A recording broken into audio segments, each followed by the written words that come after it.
Hello दोस्तों, नमस्कार। मैं भी एक आप सभी का बहुत बहुत स्वागत करता हूं एक और नए क्लास में।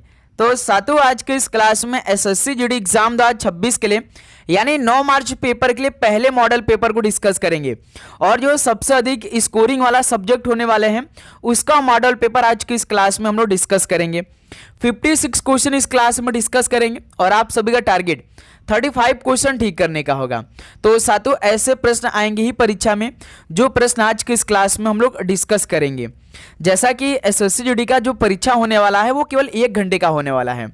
तो साथियों, इन्हीं 1 घंटे में 20 क्वेश्चन देखिए हमें जीके मिलेंगे हल करने के लिए, 20 क्वेश्चन हिंदी मिलेंगे और 20 क्वेश्चन रीजनिंग के मिलेंगे और 20 क्वेश्चन मैथ के मिलने वाले हैं।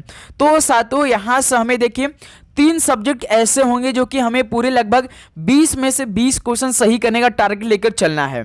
तो हम देखिए सबसे पहले जो हमारा 20 में से 20 प्रश्न सही हो सकता है, एक भी प्रश्न गलत नहीं होगा, वो हमारा रीजनिंग होने वाले हैं।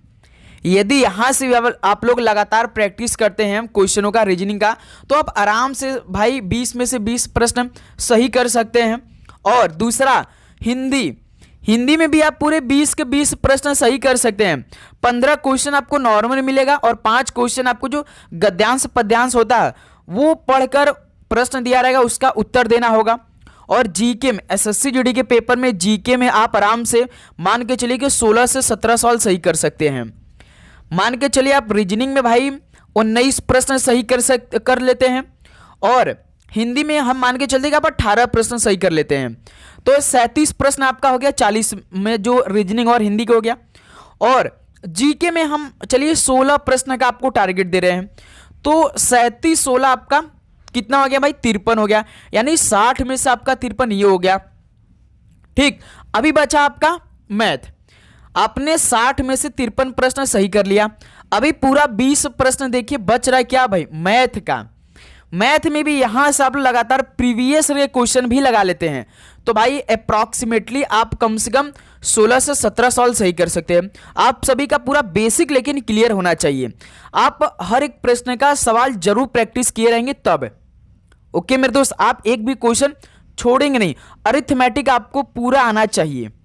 तो मान के चलिए यहां से आप भाई 16-17 सवाल सही कर लेते हैं मैथ में, तो यहां से आपका 80 में से 70 प्रश्न हो गया। 70 प्रश्न यानी आप 140 आराम से नंबर ला लेंगे भाई।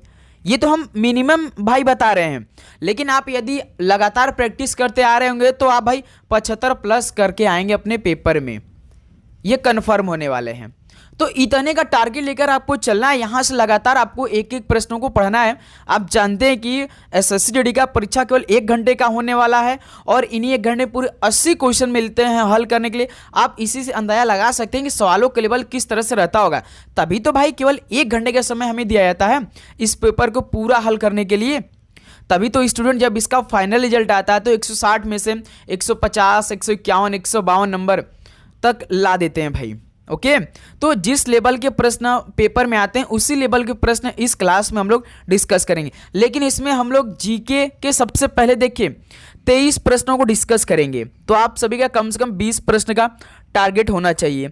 उसके बाद हिंदी में 20 में से हम आपको पूरा 20 का टारगेट दे रहे हैं। रीजनिंग में कम से कम आप मान के चलिए कि आपका 13 प्रश्न सही होना चाहिए, ठीक है, इस क्लास से। तो इतने का टारगेट लेकर चलेंगे। शिफ्ट वाइज फुल पेपर इस क्लास में हम लोग अच्छे तरीके से डिस्कस करेंगे। तो चलिए दोस्त, क्लास को स्टार्ट करते हैं।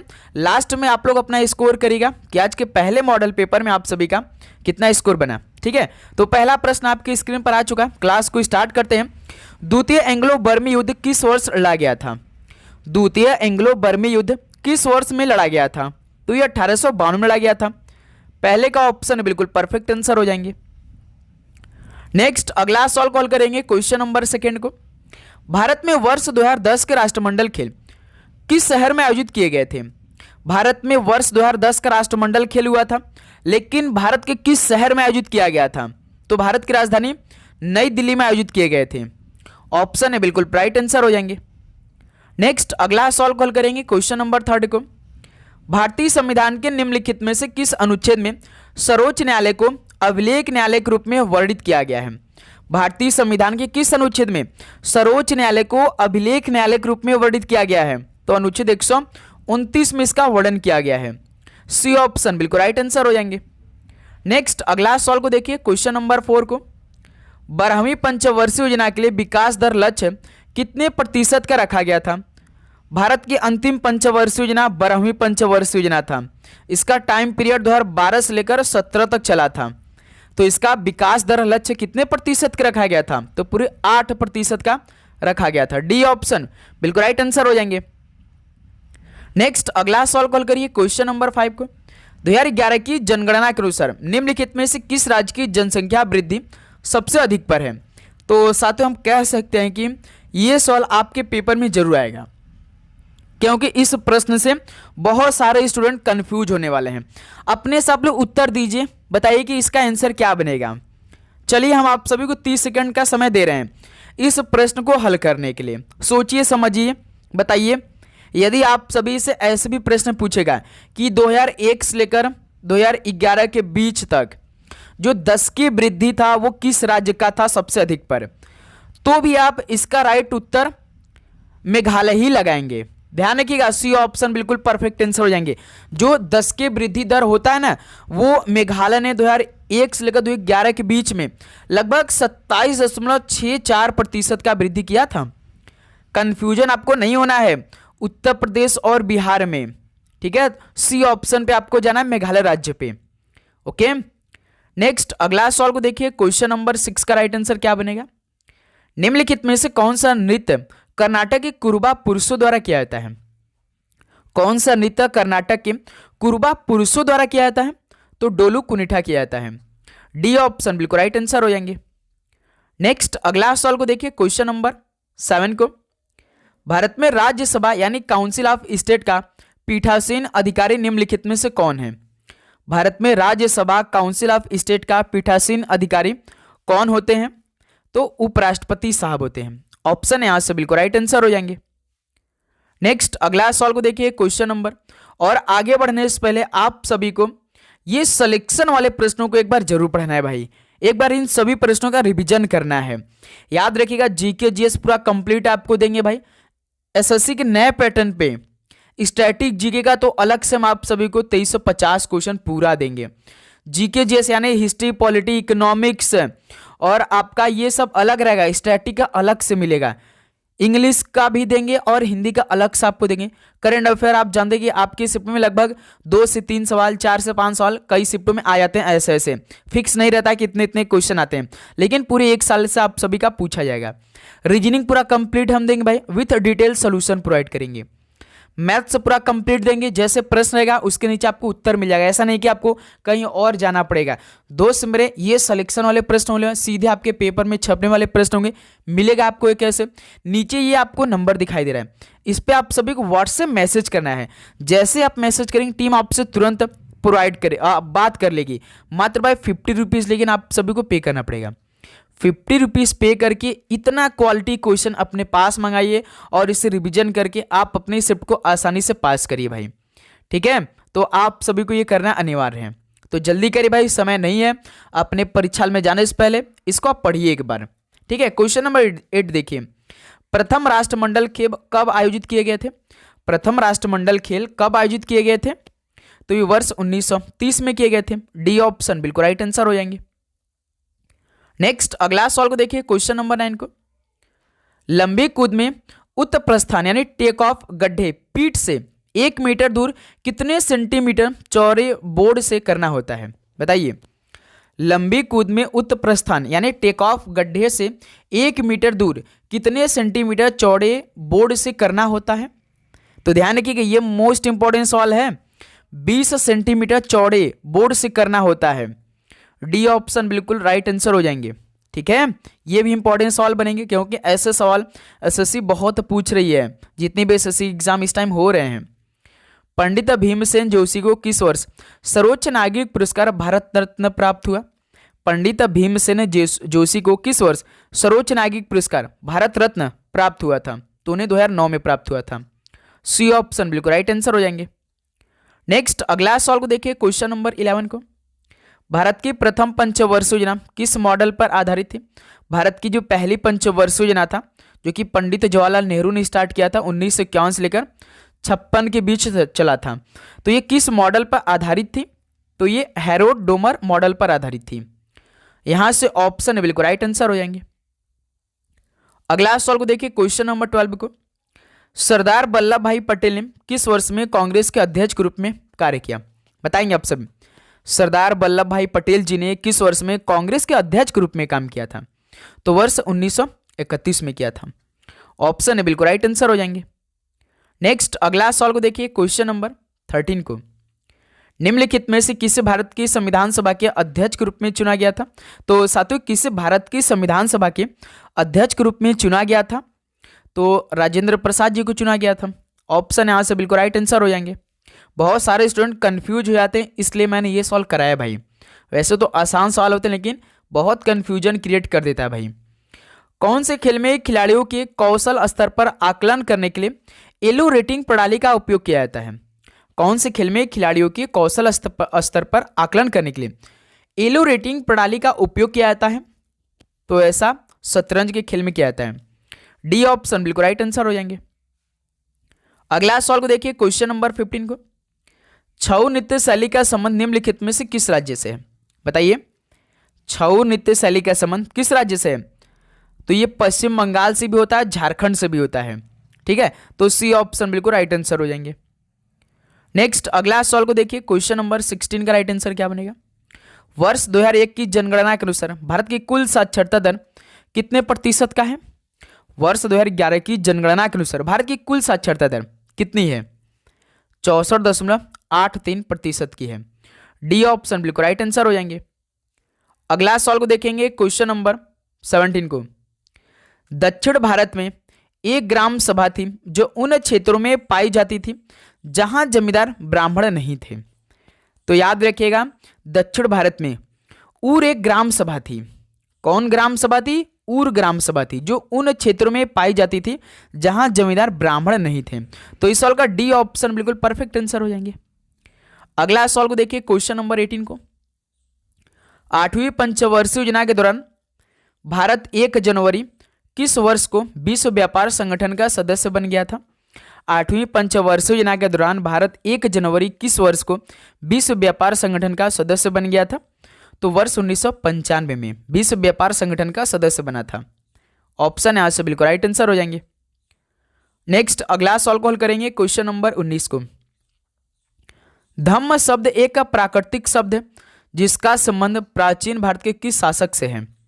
धम्म शब्द एक प्राकृतिक शब्द है जिसका संबंध प्राचीन भारत के किस शासक से है? तो अशोक शासक से है। डी ऑप्शन बिल्कुल राइट आंसर हो जाएंगे। नेक्स्ट अगला सवाल को हल करिए, क्वेश्चन नंबर 20 को, ओलंपिक खेलों में पूल तैराकी 8 लेन में विभाजित कितने मीटर लंबे स्विमिंग पूल के अंदर होती है? बताइए, ओलंपिक खेलों में पूल तैराकी 8 लेन में विभाजित कितने मीटर लंबे स्विमिंग पूल के अंदर होती है? तो पूरे 50 मीटर लंबे स्विमिंग पूल के अंदर होती है। सी ऑप्शन बिल्कुल राइट आंसर हो जाएंगे। नेक्स्ट अगला सवाल को देखिए, क्वेश्चन नंबर 21 को, भारत सरकार द्वारा आयोजित सामाजिक आर्थिक और जातिगत जनगणना 2011 ने परिवारों को कितनी श्रेणियों में स्थान दिया था? भारत सरकार द्वारा आयोजित सामाजिक आर्थिक और जातिगत जनगणना 2011 ने परिवारों को कितने श्रेणियों में स्थान दिया था? तो पूरे 3 श्रेणियों में स्थान दिया था। ऑप्शन भी बिल्कुल राइट आंसर हो जाएंगे। नेक्स्ट अगला सवाल को देखिए, क्वेश्चन नंबर 22, समाज सुधारक राजा राम मोहन राय जी भारत में किस सामाजिक धार्मिक सुधार आंदोलन से संबंधित है? बताएंगे आप सभी। समाज सुधारक राजा राम मोहन राय भारत में किस सामाजिक धार्मिक सुधार आंदोलन से संबंधित हैं? तो ये ब्रह्म समाज से संबंधित है। डी ऑप्शन बिल्कुल राइट आंसर हो जाएंगे। नेक्स्ट अगला सवाल को देखिए, क्वेश्चन नंबर 23 को, भारतीय संविधान में राज्य के नीति निर्देशक सिद्धांतों का मुख्य उद्देश्य क्या प्राप्त करना है? भारतीय संविधान में राज्य के नीति निर्देशक सिद्धांत, इसका मुख्य उद्देश्य क्या प्राप्त करना है? तो वो सामाजिक एवं आर्थिक न्याय प्राप्त करना है। ऑप्शन यहां से बिल्कुल परफेक्ट आंसर हो जाएंगे, जो कि जो डीपीएसपी है, जो राज्य के नीति निर्देशक सिद्धांत है, ये आर्टिकल 36 से लेकर 51 के बीच में है और ये पार्ट 4 में शामिल है। इसे आयरलैंड देश के संविधान से अपनाया है। ठीक है, इसको भी आप ध्यान रखिएगा। तो साथियों, ये 23 क्वेश्चन आपका जीके कंप्लीट हो गया। तो बताइए कि आप सभी का जीके में कितना स्कोर बना?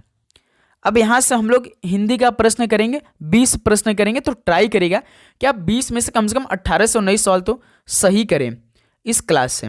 ओके, देखिए क्वेश्चन नंबर 24, दिए गए वाक्य में रेखांकित शब्द का तद्भव शब्द ज्ञात कीजिए।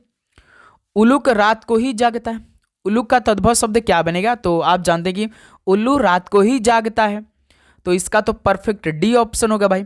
उल्लू रात को ही जागता है, यानी उल्लू का जो तद्भव शब्द होगा वो उल्लू हो जाएगा। ठीक है, चलिए अगला सवाल कॉल करिए, क्वेश्चन नंबर 25 को। दिए गए वाक्यांश के लिए सार्थक शब्द ज्ञात कीजिए। नगर में रहने वाला, नगर में रहने वाले, इसके लिए एक सार्थक शब्द क्या बनेगा? नागरिक हो जाएगा। सी ऑप्शन बिल्कुल राइट आंसर हो जाएंगे। अगला सवाल को देखिए, क्वेश्चन नंबर 26 को। दिए गए वाक्य में रेखांकित शब्द का विलोम शब्द ज्ञात कीजिए, यानी कायर का। आप सभी को विलोम शब्द बताना क्या होता है। यानी सोहन कायर की तरफ भाग गया, तो उसका उल्टा सोहन वीर की तरफ भाग गया, तो कायर का विलोम शब्द क्या होगा भाई? वीर होगा। ऑप्शन बी इस सवाल का परफेक्ट आंसर हो जाएंगे। नेक्स्ट अगला सवाल कॉल करिए, क्वेश्चन नंबर 27 को। दिए गए वाक्य में रेखांकित शब्द के लिए सही वर्तनी ज्ञात कीजिए। अध्यापक को यह पाठ लिखित में चाहिए, यानी अध्यापक को यह पाठ लिखित में चाहिए कि लिखित में? लिखित में चाहिए, तो लिखित कैसे लिखा जाता है? सही, बी ऑप्शन देखिए सही लिखा है। ऑप्शन भी बिल्कुल परफेक्ट आंसर हो जाए। ल पे छोटी की मात्रा, ख पे भी छोटी की मात्रा, बड़ी की मात्रा नहीं रहती है लिखित में। ठीक है, नेक्स्ट अगला सवाल कॉल करिए, क्वेश्चन नंबर 28 को। निम्नलिखित प्रश्न में 4 विकल्पों में से उस सही विकल्प का चयन करें जो वाक्यांश के लिए शब्द का विकल्प हो, यानी किसी बात पर बार बार जोर देना, किसी बात पर बार बार जोर देना, तो उसके लिए क्या बोलेंगे भाई? आग्रह करते हैं, जैसे किसी को हम आग्रह करते बार बार कहते हैं, तो इस सवाल का सी ऑप्शन बिल्कुल राइट आंसर हो जाएंगे। नेक्स्ट अगला सवाल का उत्तर दीजिए, क्वेश्चन नंबर 29 का, और अपना स्कोर भी काउंट करते चलेंगे, गिनती करते चलेंगे। दिए गए वाक्य में से गलत वर्तनी ज्ञात कीजिए। कमलेश उत्तम अंकों से उत्तीर्ण हो गया। उत्तीर्ण कैसे होता है भाई? उत्तीर्ण तो हम ऐसे लिखते हैं भाई, इसमें देखिए केवल एक तो दिया है, तो यहीं से लग रहा है कि यही गलत है, तो देखिए इसमें भी यही दिया है। अंको ठीक है, गया भी ठीक है, उत्तम भी ठीक है, तो उत्तीर्ण गलत है, तो यही क्या हो जाएगा? बी ऑप्शन परफेक्ट आंसर हो जाएंगे भाई। नेक्स्ट अगला सवाल को उत्तर दीजिए, क्वेश्चन नंबर 30 का क्या बनेगा परफेक्टली आंसर। दिए गए वाक्य में रेखांकित शब्द का विलोम शब्द ज्ञात कीजिए। दीर्घायु का विलोम शब्द क्या हो गया? दीर्घायु यानी अल्पायु। सी ऑप्शन बिल्कुल राइट आंसर है। अगला सवाल को देखिए, क्वेश्चन नंबर 31 को। दिए गए शब्द का पर्यायवाची ज्ञात कीजिए। कस्तूरी का पर्यायवाची, कस्तूरी यानी मृग नाभि होता है। डी ऑप्शन बिल्कुल परफेक्ट आंसर हो जाएंगे। नेक्स्ट अगला सवाल कॉल करिए, क्वेश्चन नंबर 32। दिए गए शब्द का विलोम शब्द ज्ञात कीजिए। अति का विलोम शब्द क्या होगा? अति यानी अल्प। डी ऑप्शन बिल्कुल परफेक्ट आंसर हो जाएंगे। नेक्स्ट अगला सवाल को देखिए, क्वेश्चन नंबर 33 का क्या बनेगा परफेक्ट आंसर। दिए गए वाक्य में उचित शब्द का चयन करके रिक्त स्थान की पूर्ति कीजिए। आप सभी को उचित शब्द का चयन करना, उसके बाद रिक्त स्थान की पूर्ति करना है। राजू की नौकरी किससे लगी है? राजू की नौकरी अदालत से लगी है कि ऐतराज से लगी है कि सिफारिश? यही भाई, यानी राजू की नौकरी सिफारिश पर लगी है, तो सी ऑप्शन परफेक्ट आंसर हो जाएंगे। ओके, नेक्स्ट अगला सवाल को देखिए, क्वेश्चन नंबर 34 क्या बनेगा परफेक्ट आंसर क्या भाई? दिए गए वाक्यांश के लिए सार्थक शब्द ज्ञात कीजिए। शरण में आया हुआ, शरण में आया हुआ, तो इसके लिए सार्थक शब्द क्या बनेगा ज्ञात कीजिए। तो शरणागत बोलेंगे। डी ऑप्शन परफेक्ट आंसर हो जाएंगे। अगला सवाल को देखिए, क्वेश्चन नंबर 35 को। दिए गए वाक्य में रेखांकित शब्द का तद्भव शब्द ज्ञात कीजिए। इतने अश्रु क्यों बहा रहे हो? अश्रु का मतलब आंसू, यानी इतने आंसू क्यों बहा रहे हो, तो देखिए सी ऑप्शन परफेक्ट आंसर हो जाएंगे। अगला सवाल को देखिए, क्वेश्चन नंबर 36 का क्या बनेगा परफेक्ट आंसर। दिए गए विकल्पों में से 3 विकल्प त्रुटि युक्त है जबकि एक सही है, तो उस सही का विकल्प चयन करें। उसने कहा वे 4 भाई हूं, गलत है। उसने कहा वह 4 भाई हूं। उसने कहा कि वे 4 भाई हैं। उसने कहा मैं 4 भाई हूं, गलत है। यानी सवाल का सी ऑप्शन परफेक्ट आंसर भाई आपके सामने है। ओके, चलिए अगला सवाल का आंसर दिए, क्वेश्चन नंबर 37 के क्या बनेगा।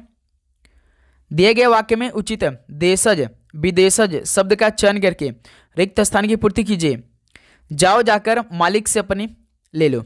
क्या? तनख्वाह, तारीख, इम्तिहान या अदालत। क्या बनेगा परफेक्ट आंसर?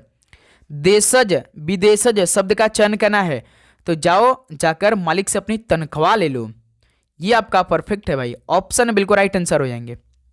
ओके, चलिए अगला सॉल्व कॉल करिए। क्वेश्चन नंबर 38, दिए गए शब्द का पर्यायवाची ज्ञात कीजिए। और साथियों, जैसे कि हमारे पास समय बहुत कम है, यदि पेपर 9 मार्च से हो जाए और एसएससी नोटिस निकाल दे कि इसी महीने में आपका पेपर 9 मार्च से हम शुरू करवाएंगे, तो हमारे पास तो उस समय बचेगा नहीं भाई, क्योंकि 28 का ये महीना होने वाले हैं।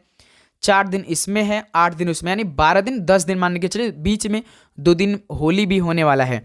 तो भाई आप सभी को अधिक से अधिक क्वेश्चनों का प्रैक्टिस करना है। तो इसलिए दोस्त मेरे, हम आप सभी को शाम को 7 बजे भी एसएससी जीडी के लिए क्लास लेकर आएंगे, उसको आपको करनी है अच्छी तरीके से। जितने भी हम क्वेश्चन करवाएंगे उसे आप सॉल्व करिए भाई, ठीक है। तो आप चैनल को अभी सब्सक्राइब करके नोटिफिकेशन को ऑन करिए। क्लास अपलोड होगी तो पहला नोटिफिकेशन आप सभी के पास जाएगी, ठीक है।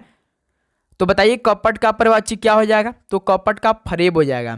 जैसे कोई कपट करते हैं, जैसे कोई पैसा कपट लेता है तो उसका क्या हो, यानी वो हमारे साथ फरेबी बोलते हैं ना, तो फरेब होता है। ऑप्शन राइट आंसर है। नेक्स्ट अगला सॉल्व देखिए, क्वेश्चन नंबर 39 को। दिए गए विकल्पों में से सार्थक शब्द ज्ञात कीजिए। इसमें से सार्थक शब्द क्या है भाई? बीचा, कजोर, दरवाजा। ये देखिए असंगत है, लेकिन बिस्तर आपका एक सार्थक शब्द है। ऑप्शन ए यहां से बिल्कुल राइट आंसर हो जाएंगे। नेक्स्ट अगला सॉल्व कॉल करिए, क्वेश्चन नंबर 40 को। निम्नलिखित वाक्य में रेखांकित भाग के लिए एक सार्थक शब्द ज्ञात कीजिए।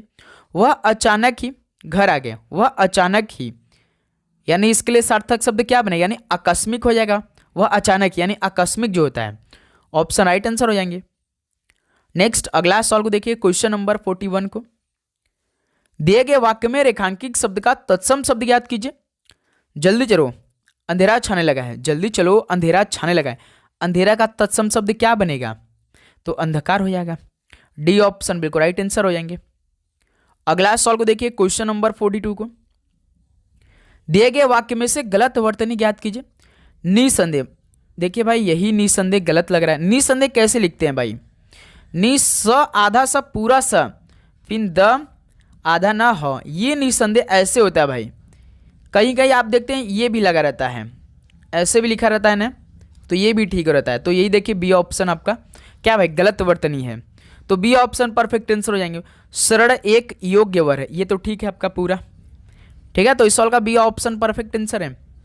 चलिए हिंदी का लास्ट क्वेश्चन हल करिए, 43 नंबर। दिए गए शब्द का विलोम शब्द ज्ञात कीजिए। तानाशाह, तानाशाह मतलब लोकशाह हो जाएगा। सी ऑप्शन परफेक्ट आंसर हो जाएंगे। तो साथियों हिंदी का 20 क्वेश्चन कंप्लीट हो गया। तो बताइए कि आप सभी के कितना स्कोर बना हिंदी के 20 प्रश्न से, सभी बताएंगे।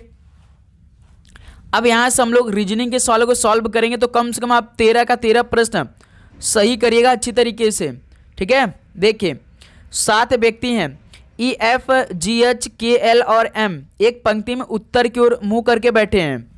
जैसे एक व्यक्ति है, 7 व्यक्ति हैं, एक पंक्ति है, ऐसे पंक्ति है, 7 व्यक्तियों को हमें बैठाना है इस पंक्ति में। 1 2 3 4 5 6 7, ठीक है। तो दोस्त मेरे ये सभी उत्तर की तरफ देख रहे हैं, यानी उत्तर के दिशा तो आप जानते हैं ना, ईस्ट वेस्ट नॉर्थ, यानी सब ऊपर की तरफ देख रहे हैं। इसका मतलब कि सबका राइट और लेफ्ट जो हैंड होगा, इधर होगा, राइट इधर होगा, लेफ्ट इधर होगा, क्योंकि भाई सब उत्तर की तरफ देख रहे हैं। अब देखिए हम एक एक लाइन को पढ़ेंगे, एक एक लाइन को कंप्लीट करते चलेंगे। ध्यान से बस आप सवालों को देखिए कैसे हम सॉल्व करते हैं। बहुत आसान सवाल होता है ये। जी की दाईं ओर केवल 2 व्यक्ति बैठे हैं, तो दोस्त मेरे जी को हम ऐसी जगह बैठाएंगे जो कि उसके राइट साइड में केवल 2 ही व्यक्ति बैठे हैं और उसके अलावा कोई व्यक्ति बैठे नहीं हैं। तो यदि हम जी को मान के चले कि यहाँ बैठा देते हैं, तो इसके देखिए राइट साइड में केवल 2 ही व्यक्ति आएंगे और कोई भी व्यक्ति आएगा नहीं, क्योंकि सवाल पहले लाइन में यही दिया है हमें हल करने के लिए, है ना। अब देखिए जी और यल के बीच केवल 2 लोग बैठे हैं। अब देखिए जी और यल के बीच में यदि हम यल को यहाँ बैठाते हैं, लेकिन तो जी और यल के बीच में केवल एक ही व्यक्ति आएगा, लेकिन सवाल बोला कि आपको 2 लोग को बैठाना है जी और यल के बीच में।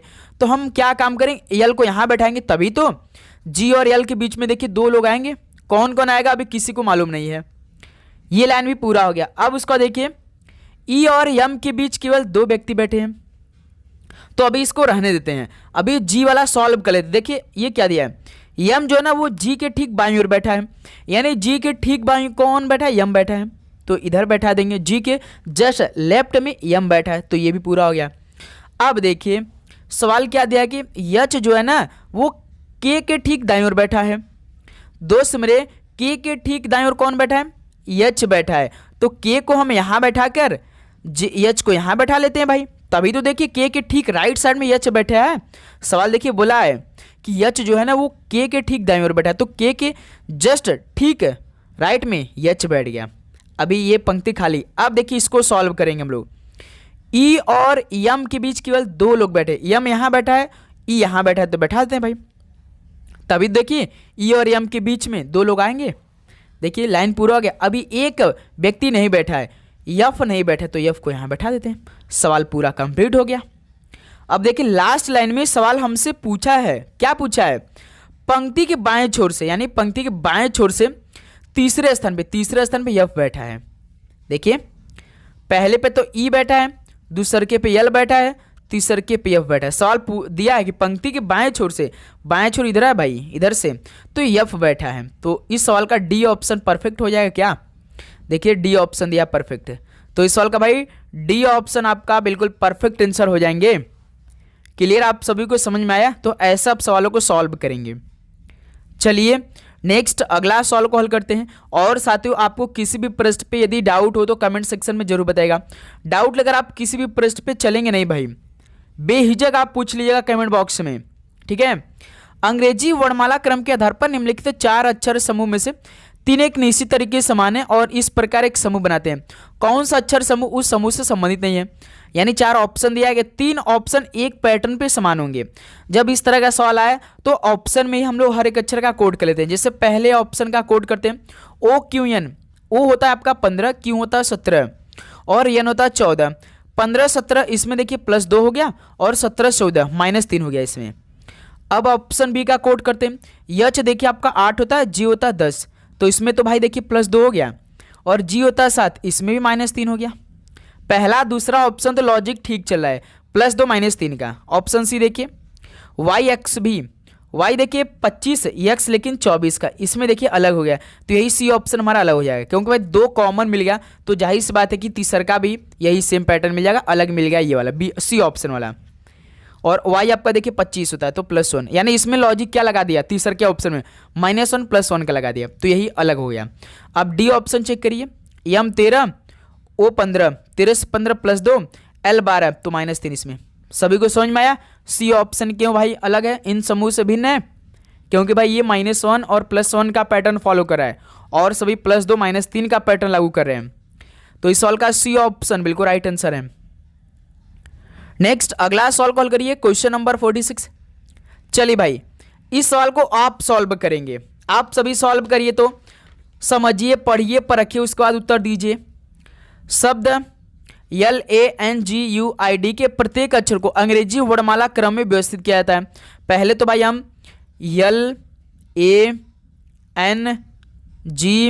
LANGUID ये दिया है, इन अक्षर को पहले हम लोग अंग्रेजी वर्णमाला क्रम में व्यवस्थित कर लेते हैं। तो पहले ए आएगा, फिर बी नहीं सी डी है, ई नहीं है जी है, लेकिन एफ भी नहीं जी है, जी आ जाएगा, फिर एच आई नहीं है भाई आई है, जे के एल है, एल यहाँ पे एल 2 बच रहा है, तो एक एन आ जाएगा, एक यू आ जाएगा। ये देखिए आपका अंग्रेजी वर्णमाला क्रम में व्यवस्थित हो गया।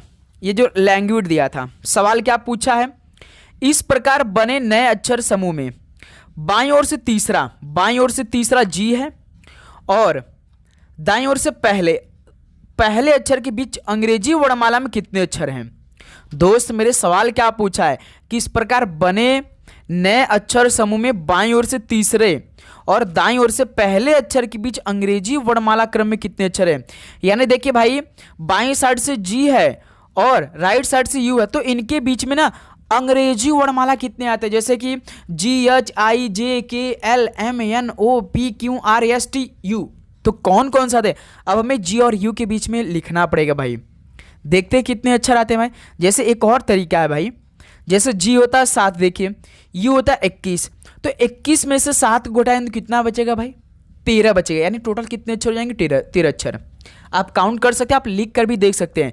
जैसे जी के बाद देखिए HIJKLMNOPQRST इतने यू। जी और यू को आप नहीं काउंट करेंगे, ठीक है? जी और यू को आप काउंट नहीं करेंगे क्योंकि सवाल दिया है कि जी और यू के बीच में कितने आ रहे हैं, तो एच और टी तक आप केवल काउंट करेंगे, ठीक है? सभी को समझ में आया? ऐसा आप सवालों को सॉल्व करेंगे। चलिए नेक्स्ट अगला सॉल्व को देखते हैं। क्वेश्चन नंबर 47 का राइट आंसर क्या बनेगा? सॉल्व करिए भाई। कोडिंग डिकोडिंग के सवाल है। अंग्रेजी वर्णमाला क्रम के आधार पर ESAW का संबंध GBCZ से एक निश्चित तरीके से, उसी प्रकार TIPD का संबंध VLRG से है। दिए गए विकल्पों में से किसे XUNC का संबंध है तो उसी तरह का पालन करते हुए बताइए। देखिए ESAW इसका रिलेशन GBCZ है, तो सबसे पहले हर एक अक्षर का कोड करते हैं। E5 G7 तो +2 इसमें हुआ है। S19 V22 +3 इसमें हुआ है। E1 C3 तो +2 इसमें हुआ है। W23 Z26 +3 इसमें। लॉजिक इसमें +2 +3 का। तो पूछा किसका है भाई? तो XUNC का संबंध क्या बनेगा? सॉल्व कर सकते हैं आप लोग, बताइए। देखिए XUNC है ना, तो यही रिलेशन लगाना है +2। हम भाई देखिए इसका सॉल्व नहीं कर रहे हैं TIPD का और VLRG, क्योंकि हमें समय भी बचाना है। एक ही घंटे में पूरे पेपर को सॉल्व करना होगा, तो हम यदि पहले का रिलेशन पता कर लेते हैं तो समझिए कि वही दूसरे का भी रिलेशन होगा, ठीक है? तो XUNC में हम यही रिलेशन लगाएंगे +2 +3 का।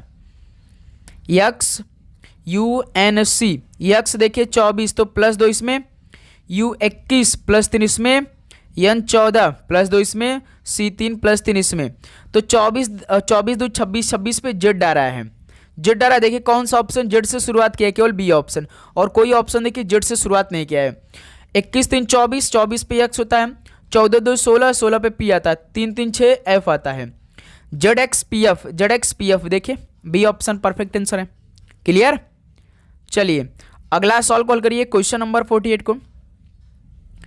दी गई श्रेणी में प्रश्नवाचक चिन्ह के स्थान पर क्या आना चाहिए? 24 34 54 94 174 क्वेश्चन मार्क। नंबरों का श्रृंखला, नंबर बढ़ रहा है, इसमें कुछ ना कुछ जोड़ा होगा। 24 34 54 94 174, 24 से 34 +10, 34 54 +20, 54 से 94, 50 40 90 4 94, 94 से 174 कितना हो जाए? कितना जोड़ा? 80 जोड़ा है भाई। देखिए 10 का दुगना 20, 20 का दुगना 40, 40 के दुगना 80, यानी दोस्त मेरे हम 80 का दुगना कर 174 में जोड़ेंगे। 80 दूना 160 होता है, यानी 160 + 74 कितना होगा? 160 + 174 जोड़िए कितना आएगा? 4 जोड़ो 4, 7 6 13 का 3, 2 1 3, यानी 334 बी ऑप्शन परफेक्ट आंसर हो जाएगा। तो इस क्वेश्चन मार्क की जगह 334 आंसर आएगा, ठीक है? सभी क्लियर? नेक्स्ट अगला सॉल्व को देखिए क्वेश्चन नंबर 49 के क्या बनेगा? बिल्कुल परफेक्टली आंसर। सॉल्व करिए। देखिए क्या दिया है? कथन और निष्कर्ष का उत्तर दीजिए। सभी खीरे गाजर। देखिए जब कथन और निष्कर्ष का सवाल है तो सबसे पहले आप लोग ना कथन का डायग्राम बना लीजिए, आसान हो जाएगा, बहुत आसान। सभी खीरे गाजर हैं, यानी जो सभी खीरे हैं, खीरों को हम के से लिखेंगे ना, सभी खीरे गाजर हैं, गाजर को हम जी से लिखते हैं। सभी खीरे फलियां हैं, ये जो सभी खीरे हैं ना, ये जो सभी खीरे हैं क्या है भाई? वो फलियां हैं, तो फलियां को हम यप से लिख रहे हैं, ठीक है? और कुछ फलियां सेब है, यानी जो कुछ फलियां ना वो क्या सेब हैं, तो सेब को हम यस से लिख रहे हैं। हमारा कथन बनकर तैयार हो चुका है। अब निष्कर्ष देखिए क्या दिया है? क्या कथन को फॉलो करा, अनुसरण करा? चेक करिए। क्या कुछ सेब खीरे हैं? क्या कुछ सेब खीरे हैं? नहीं नहीं सर जी, इनका तो बहुत दूर दूर का रिलेशन है, यानी पहला तो नहीं मैच करा भाई। दूसरा का क्या कुछ फलियां गाजर हैं? क्या कुछ फल, क्या कुछ फलियां गाजर हैं? देखिए ये वाला था है ना, फलियां गाजर ही हैं, यानी दूसर का केवल भाई अनुसरण कर रहा है, केवल दूसर का, केवल निष्कर्ष 2 अनुसरण कर रहा है कथन को, यानी सेकंड। देखिए सेकंड केवल निष्कर्ष 2 अनुसरण करता है, तो इस सवाल का सेकंड ऑप्शन बिल्कुल परफेक्ट आंसर हो जाएंगे। सभी को समझ आया? ओके, आगे बढ़ाया। चलिए नेक्स्ट अगला सॉल्व कॉल करिए क्वेश्चन नंबर 50 को। ये मोस्ट इंपॉर्टेंट सॉल्व होने वाले हैं। Rn20 का रिलेशन Si4 से एक निश्चित तरीके से संबंध है, उसी तरीके से Mk5 का NF-11 से संबंध है। समांतर का अनुसरण करते हुए निम्नलिखित में से किस QB3 संबंधित है? देखिए दोस्त मेरे, आप एक ऑप्शन को देखिए, -11, -10, -13, -12। क्यों ना हम केवल नंबर को सॉल्व कर लेते तो हमारा आंसर आ सकता है कि नहीं, बताइए। हम भाई अक्षर को नहीं हल करते हैं, अक्षर का हम कोड करेंगे तो हमारा टाइम जाएगा, तो क्यों ना हम केवल नंबर का ही रिलेशन निकाल ले भाई। मालूम हो जाए क्यों, ये सभी कॉमन नहीं है, अलग अलग हैं, डिफरेंट है चारों ऑप्शन में। देखिए 20 से 4, 20 में से 16 घटा देंगे 4, यानी 20 में से 16 घटा तब 4 बनाए। उसको देखिए 12 से -11, और सॉरी 5 से -11। तो दोस्त मेरे, यदि आप 5 में से -16 घटाएंगे तभी तो 11 आएगा माइनस, यानी रिलेशन इसमें ना क्या लग रहा है, -16 का लग रहा है। तो उसी प्रकार 3 में से आप -16 घटाइए, देखिए घटेगा लेकिन माइनस का साइन लग जाएगा, यानी -13। देखिए कौन सा option, C option perfect answer हो जाएगा। सिंपल सॉल्व था भाई। तो थोड़ा सा इस पर भी आपको ध्यान रखना है, इसलिए हम एक एक सॉल्व को ऐसे करा दे रहे हैं क्योंकि सवाल पूछ लेता है एसएससी। ठीक है भाई, तो ध्यान से सॉल्व करिएगा, ऑप्शन भी आप चेक करते रहिएगा थोड़ा सा। जैसे आप जब अक्षर को सॉल्व करने जाएंगे तो देखिए इसमें आर है, इसमें भी आर है, इसमें भी पी है, इसमें पी है, तो आर या पी आएगा। दूसरे के बाद फिर देखिए R R Q Q S है। तो दोस्त मेरे, इसलिए थोड़ा सा स्मार्ट वर्क अपने ऊपर हमें करने की आवश्यकता है। ठीक है, चलिए नेक्स्ट अगला सॉल्व को देखते हैं क्वेश्चन नंबर 51 को। दी गई श्रेणी में प्रश्नवाचक चिन्ह के स्थान पर क्या चाहिए? 4, 30, 82, 160, 264 क्वेश्चन मार्क। बताइए 4, 30, 82, 160, 264 क्या बनेगा इसके बाद? 4 से 30 प्लस 26, 30 से 82,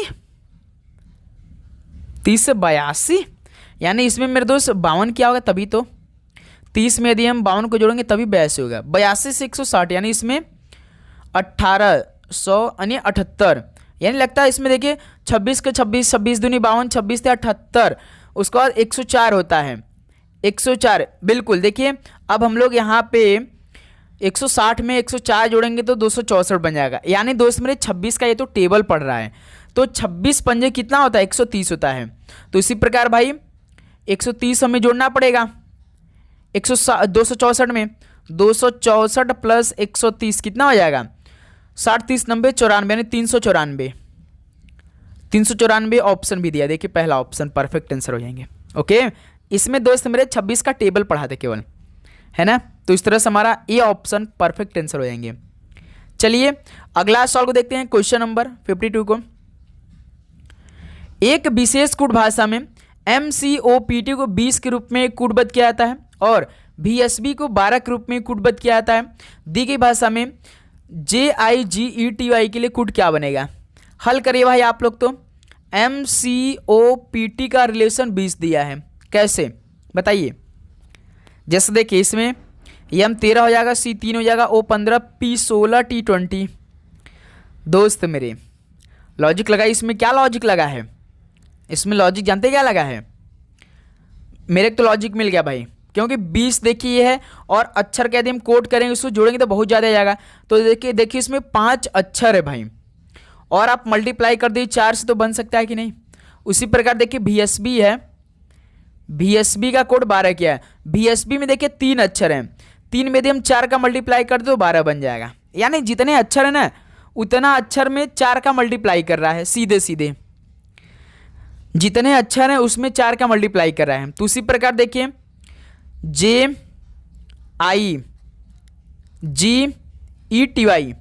तो इसमें टोटल कितने अक्षर हैं? 1 2 3 4 5 6 अक्षर है, तो 4 से मल्टीप्लाई कर दिए 24 इसका आंसर आ जाएगा। देखिए 24 दिया भी है सी ऑप्शन में। ओके, जितने अक्षर है उतने भाई जोड़कर उसमें 4 का मल्टीप्लाई कर दे रहा है। नेक्स्ट अगला सवाल को चेक करिए, क्वेश्चन नंबर 53 का राइट आंसर क्या बनेगा? अंग्रेजी वर्णमाला क्रम के आधार पर दी गई श्रृंखला में प्रश्नवाचक के स्थान पर क्या आना चाहिए? DUT, GSR, JQP, MON question mark क्या आएगा? बताइए, सॉल्व करिए। सभी सॉल्व करेंगे। जब भी अक्षर का रिलेशन पूछे तो आप सभी को केवल पहले अक्षर का कोड निकाल लेना है। देखिए डी, जी, जे और एम, हर एक अक्षर का कोड डी 4, जी 7, जे 10, एम 13। 4 से 7 प्लस 3, 7 से 10 प्लस 3, 10 से 13 प्लस 3, 13 में 3 जोड़ देंगे 16, 16 पे पी, यानी हमारा ऑप्शन पी से मिलेगा भाई। 3 ऑप्शन में पी है, देखिए पहले ऑप्शन में, ऑप्शन बी में और ऑप्शन डी वाले में, तो ऑप्शन सी हमारा आंसर होगा नहीं भाई। या तो पीएम आएगा या तो पीआर आएगा या तो पीएम आएगा। हो सकता है कि भाई देखिए या तो ए ऑप्शन या तो डी, क्योंकि पीएम पीएम है, कॉमन ए ही मिल रहा है ना दोस्त मेरे। चेक करते हुए दूसरा आप अक्षर चेक करते हैं रिलेशन निकाल कर। U S Q O, U S Q O, U होता है 21, एस होता है 19, क्यू होता है 17, ओ होता है 15, -2 देखिए इसमें हुआ है 21 19 -2, 19 17 -2, 17 से 15 -2। तो उसी प्रकार 15 से 2 घटाएंगे 13, 13 पे कौन होता है, एम आता है। तो पीएम साहब देखिए आ गया ना। अब लास्ट या तो यल आएगा या तो ओ आ जाएगा। चेक करते हैं भाई लास्ट का, T R P N, T R P और N, T20, R 18, P 16, N 14, इसमें -2 हो रहा है भाई। 14 में 2 घटाएंगे 12, 12 पे L, PML ऑप्शन ए, यानी यहाँ पे क्या आएगा, PML आएगा, जो कि ऑप्शन यहाँ से ए आपका बिल्कुल परफेक्ट आंसर हो जाएंगे। ठीक है, सभी को समझ में आया। चलिए भाई नेक्स्ट अगला सॉल्व को देखते हैं, क्वेश्चन नंबर 54 को। एक विशेष कोड भाषा में हिट्स को 1273 के रूप में कोडित किया गया है और डिस्क को 3210 के रूप में कोडित किया गया। दी गई कोड भाषा में के लिए कोड क्या होगा। HIDS 4 अक्षर है, इसके लिए 4 अलग कोड क्या है, 1273। डिस्क में 4 अक्षर हैं तो इसके लिए अलग 4 कोड क्या है, 3210। पूछा किसका, के का। दोस्त में देखिए जब सिंगल पूछता तो हम कॉमन चेक करते हैं, यह चाहे डीएस में के तो है नहीं लेकिन डिस्क में के है, यानी हमारा आंसर केवल इसी मिलेगा भाई। यानी जो देखिए जो यह चाहे डीएस है इसमें हमारा कोई नंबर होगा नहीं, 1 2 7 3 में, तो देखिए 2 है भी, 3 भी है, 1 है, इसमें देखिए HIDS में बच रहा कौन, 0, तो के का कोड क्या होगा मेरे दोस्त, 0 हो जाएगा। सिंपल सा पहला मेथड तो ये है कि जिसमें के रहेगा उसी में आंसर होगा, जिसमें के नहीं रहेगा उसमें आंसर नहीं होगा। देखिए जैसे कि 1 2 7 3 और इसमें भी देखिए 1 2 3 है तो ये कॉमन है ना, कट जाएंगे, 1 2 3 कट जाएंगे, बच रहा देखिए इसमें 7 और इसमें 0, तो जिसमें के रहेगा उसी में आंसर आएगा। तो के देखिए डिस्क में तो 0 बच रहा है सिंगल, तो यही आंसर हो जाएगा। ठीक है, चलिए अगला सॉल्व को हल करिए आप लोग। क्वेश्चन नंबर 55 का राइट आंसर क्या बनेगा। एक कर्मचारी के वेतन के में पहले 8% की वृद्धि की जाती है और फिर 8% की कमी की जाती है, तो उसके वेतन में प्रतिशत परिवर्तन क्या बनेगा। जब 2% दिया रहता है तो फॉर्मूला अप्लाई करिए, कौन सा, x माइनस वाई, कौन सा formula, x minus Y minus x into Y बटे में 100। देखिए 8 माइनस 8 माइनस ये तो दोनों कैंसिल हो जाएगा भाई, 8 गुणे 8 बटे में 100, 8 64, 64 बटे 100 कितना आएगा, 0.64% आएगा, जो कि डी ऑप्शन परफेक्ट आंसर हो जाएंगे। ओके दोस्त मेरे, सभी को समझ में आया, किसी प्रकार का डाउट बताएंगे आप सभी, बिल्कुल नहीं। चलिए नेक्स्ट आंसर देखिए इसका भाई माइनस में आएगा, लेकिन माइनस में दिया नहीं तो 0.64 आपका आंसर आएगा। ठीक है, चलिए भाई लास्ट क्वेश्चन सॉल्व करिए आज की इस क्लास का। देखिए 2% वार्षिक दर से 5 वर्ष की अवधि के लिए एक मूलधन रुपीज में, इस पर साधारण ब्याज 191 रुपये, तो मूलधन कितना होगा, यानी आप सभी से इसमें प्रिंसिपल पूछा है एक तरह से। फॉर्मूला क्या होता है सिंपल इंटरेस्ट का, principal into rate into time बटे में 100। इसमें देखिए साधारण ब्याज दिया यानी सिंपल इंटरेस्ट 191 दिया है, प्रिंसिपल पूछा है, रेट हमेशा परसेंटेज में रहता है 2% दिया है, टाइम देखिए 5 वर्ष दिया है बटे में 100, ये हो जाएगा। अब देखिए थोड़ा सा हमें सॉल्व करना पड़ेगा। अब देखिए ये 2 और 5 है, 10 पी हो जाएगा, यानी 191 बराबर 10 पी बटे में 100, ऊपर का 2 गुणे 5 गुणे पी करेंगे 10 पी आएगा ना भाई। अब देखिए 10 पी बराबर 191 गुणे 100 कितना हो जाएगा, 191, 2 जीरो बढ़ जाएगा। तो अब देखिए पी का वैल्यू कितना आएगा, पी का वैल्यू 1 जीरो से कैंसिल यानी 1910 आएगा। 1910 जो कि पहला ऑप्शन परफेक्ट आंसर हो जाएंगे। सभी को समझ में आया? ओके दोस्त मेरे, बेसिक सा था भाई, इससे तो आप सॉल्व कर ही सकते हैं। अब बताए दोस्त मेरे, किसी प्रकार का आपको डाउट किसी भी प्रश्न पे बताएंगे आप सभी, किसी भी प्रश्न पे आप सभी को डाउट हो तो बताइए। तो उम्मीद करूँगा दोस्त आपको ये पूरे 56 के क्वेश्चन 56 अच्छी तरीके से समझ में आएगा। यदि आपको किसी भी प्रश्न पे डाउट है तो भाई कमेंट सेक्शन में जरूर बताइए। डाउट लेकर आप बिल्कुल भी नहीं चलेंगे, ठीक है? तो चलिए दोस्त, इस क्लास को यहीं पर समाप्त करते, मिलते हैं शाम में एक और क्लास के साथ। तो आप चैनल को सब्सक्राइब करिए, नोटिफिकेशन को ऑन करिए और अधिक से अधिक क्वेश्चनों का प्रैक्टिस करिए, जिससे आपकी तैयारी और भी अच्छी हो और आपको किसी भी प्रकार का दिक्कत ना आए पेपर में। ठीक है दोस्त मेरे, जहां से क्वेश्चन आपको मिले वहां से पढ़िए, रिवीजन करिए, मॉक टेस्ट लगाइए, एनालिसिस करिए। तो चलिए मिलते हैं एक और नए क्लास के साथ। आप सभी को जय हिंद, जय भारत। पढ़ाई करते रहिए। ऑल द बेस्ट, धन्यवाद।